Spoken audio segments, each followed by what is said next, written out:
Srivatsan, the country director and head of sales based in London, United Kingdom for AZA Finance. Today, I'm delighted to speak about crypto and innovative fintech solutions for business growth. I'm going to walk through our agenda. I'd first like to start off by discussing the challenges with cross-border payments when it comes to frontier markets. So what are all the different challenges and pain points faced in frontier markets for businesses when it comes to cross-border payments? Then I'd like to dive into how AZA Finance solves for that pain point. So what's our approach? And then discuss a little bit about our services. So how do we help solve for these pain points? And then conclude with, can crypto be an enabler? Can crypto enable business growth in frontier markets? Is that even a possibility? And this is where we're going to stretch a little bit of the imagination and be innovative in the solutions that we discuss. And finally, talk about a specific use case, which is FTX partnering with AZA Finance, which was announced in March 2022. So to give you a real life use case and example of how crypto is enabling payments in frontier markets, and particularly on the African continent. So let's dive right into it. So the frontier markets payment landscape, and this can apply to a lot of the frontier markets, but specifically, these are some of the challenges we've seen in the African continent. So there's a lack of financial infrastructure and a lack of interoperability between markets within the African continent. So what generally happens is there's an excessive use of US dollars when making cross-border payments. So let's say a business or an individual wants to make a payment from Ghana to Nigeria. That generally involves the SWIFT system, the US dollar system, where Ghanaian cedi has to be converted to US dollar, and then US dollar has to be reconverted into Nigerian naira, which can cause a lot of delays. It can also cause high costs. So people end up paying a lot more money to send a payment to the next door neighbor. So excessive use of USD and the lack of financial infrastructure and interoperability between markets and within markets can make it really difficult and expensive for enterprises and users who need to make payments. There are few banks with a correspondent status. So correspondent banks don't tend to really work in a lot of these frontier markets. So often what happens is it needs multiple intermediary banks involved or multiple middlemen involved who end up either taking a fee or handling the payment. And this can again cause delays, or the beneficiary can end up with less money on the other end. It also limits transparency. So it's really, really challenging to know exactly where your payment is and exactly what the status is. And then you end up calling a bank who has to call another bank, who has to call the other partner, who has to call the other provider. So it's really, really challenging to actually get a hold of where your payment is. And finally, the third biggest challenge that we've seen in frontier markets is the local systems have last mile restraints. So this is where connectivity between banks or connectivity between, let's say, bank and a mobile wallet provider or a cash payout provider can be very, very weak in some of these markets. So how do you kind of pull all that together and offer a solution to an enterprise, keeping in mind cost, keeping in mind settlement time, because payments, let's face it, have to be instant. And then finally, keeping in mind the fact that we need to have visibility on where the payment is if the payment is lost or delayed. So these are some of the challenges we've seen in frontier markets, and especially on the African continent, which is a problem and a challenge that AZA Finance has spent the last 8 years solving for a lot of our esteemed clients. So how does AZA Finance do that? Our approach is to run an always-on global back office. And so we provide payments, FX, and treasury for our enterprise clients. Now, these enterprise clients could have individual clients of their own. So it could be a B2B model or a B2B2C model. So essentially, what we provide for our clients is reach. We provide them the infrastructure, which includes the interoperability, and we provide the expertise. It's really important in each market on the African continent to have local compliance, local legal teams, a knowledge of the regulatory landscape, which is really important and does differ from market to market within the African continent, as well as a treasury team that can run a always on treasury back office and provide liquidity and instant payments where it's needed.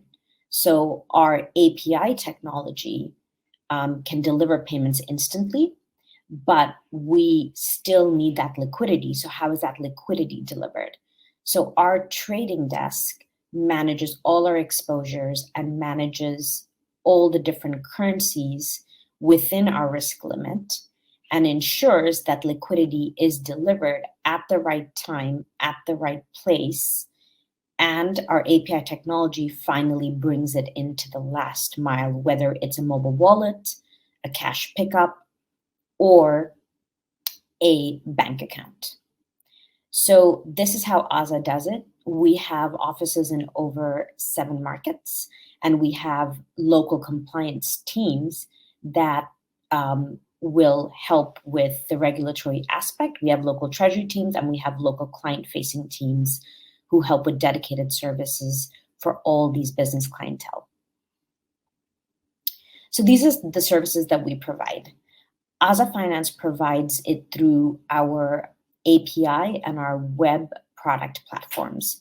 So our API requires an integration, which is basically technology integration that helps get the payment into the last mile wallet. And then our web platform is more of a bulk trading platform.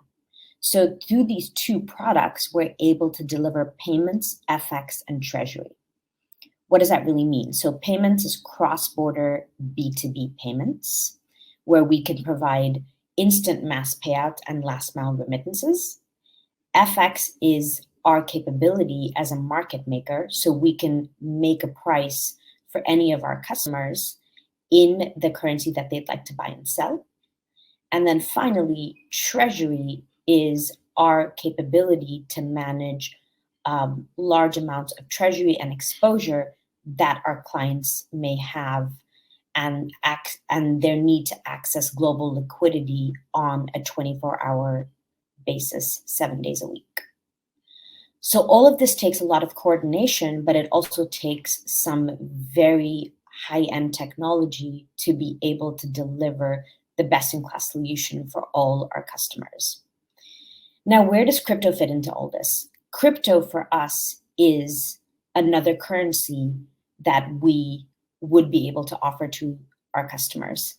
So whether it's Bitcoin, whether it's stablecoin, for us, we are able to make a market between cryptocurrencies and local African currencies, or cryptocurrencies and other currency pairs. So can crypto really enable business growth? Is this a far-fetched dream, or is it something that can really help with cross-border payments?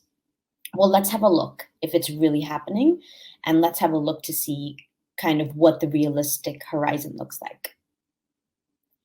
So crypto enabling business growth, since we've been in the market in the African continent for a number of years, what we've seen is the adoption of cryptocurrencies in many of these African markets. So we know that there is a scope, we know that there is a demand, and we know that there are customers and users who really want to participate in this cryptocurrency, global digital currency exchange world. So how can that help solve some of the challenges, and how can it be like a real life use case? The thing that's very special about the African continent is the concept of leapfrogging. So what we've seen in the past is markets where there is a banked population has gone from banked population to the adoption of mobile wallets in a very, very short span of time. So if we take Kenya, for example, the adoption of M-Pesa, which is the mobile wallet driven by Safaricom, the telco, the adoption of M-Pesa has been really quick and it's been very prevalent. And if you go to Kenya today, that's how you pay for your things, is you pay through M-Pesa. And so you see that concept of leapfrogging where they go from, maybe holding a bank account, skipping credit and debit cards usage, and then moving straight to something like mobile wallets. So this is what's really special, is the fact that there are decentralized systems, fragmented systems, and what that really presents is an opportunity. It can be a challenge, but it also presents an opportunity for fintech adoption and a lot of the cross-border payment disruption. So in this case, it could be something like going from banked to going to mobile wallets. So if you look at like the next horizon, could that be crypto? Absolutely. I think that is something that is a possibility. And even today, some of our customers will come and ask us if we are able to take liquidity in cryptocurrency or not. And that is something that we have always been open to doing. So let's talk about a real life use case because things are much better understood and much better tested when it's actually happening in reality. So in March 2022, FTX, a global digital currency exchange valued at $32 billion, announced a partnership with AZA Finance to expand the adoption of Web3 and digital currencies throughout Africa. So this has been a really exciting announcement, and it's been months of hard work to implement. And why was this partnership something that FTX wanted to explore? Well, AZA Finance launched the African continent's first digital currency exchange, known as BitPesa back in the day, as well as it is the first digital currency exchange worldwide run by a woman, Elizabeth Vorciello, our CEO and founder. So these are two exciting, pivotal moments that happened in the last few years. So we are the largest non-bank provider of digital currency exchange in Africa. Sorry, of currency exchange in Africa. We acquired Exchange for Free about a year and a half ago, and this made us the largest non-bank provider of currency exchange in Africa. And as I mentioned earlier, being home to markets which are digital native. So a lot of the African markets have adoption of mobile wallets, Kenya, Ghana, Senegal, where we've seen the adoption of Wave wallets. So Africa is in a really, really prime position for the expansion of Web3 and metaverse economies. The other interesting fact is 40% of Africa's population is unbanked. So, is banked. So the rest 60% is actually unbanked. So there's a large opportunity here for a lot of them to want to adopt cryptocurrency and adopt digital currencies in their everyday use cases. So, can I go buy a coffee with my cryptocurrency that's on my wallet? Can I go and buy a scarf? Can I go and pay my bills in cryptocurrencies? These are all great use cases and can actually be a reality in a number of years, if not sooner.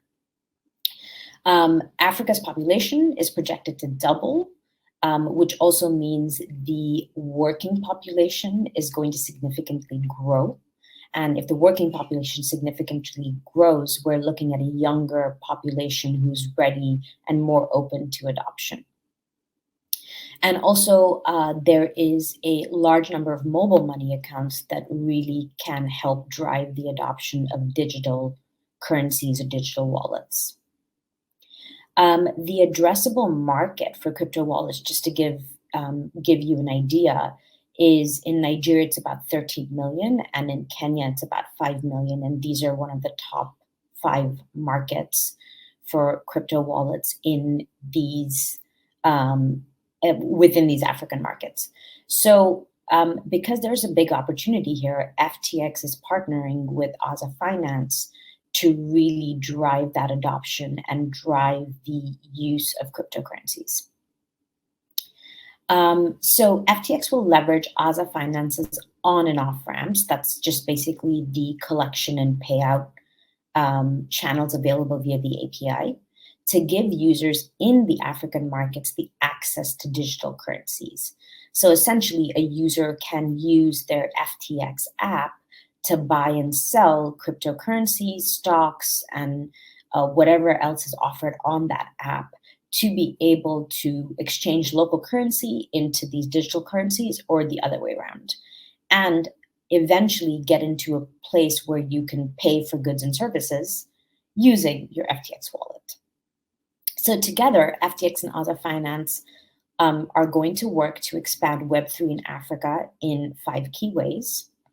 We're looking to connect African countries to the Web3 global economy by offering our infrastructure as a leverage point. We're going to create pathways for a lot of these local African users to participate and learn about the Web3 economy. And then we're going to make it easier than ever to deposit and pay out in several different African currencies on FTX's apps, including mobile money and bank account integrations. And then finally, to launch African currency digital currency pairs trading. And then last but not least, to onboard African NFTs and artists to the FTX NFT marketplace. So there's a lot of different opportunities within this partnership. FTX has really been driving and leading this partnership with AZA Finance because there is a strong correlation between what AZA Finance has built on the African continent so far and what FTX wants to bring to the African continent and what they've done for the rest of the world. So this is a really exciting opportunity and real life use case of how crypto is enabling business growth and enabling individual users to be part of the Web3 and digital currency world that is taking place globally today. So to conclude, and I probably will have a couple of minutes for questions if anybody has any, you can pop it in the chat. I would invite you to ask some questions, and I hope you enjoy the presentation and learn something from it. Thank you.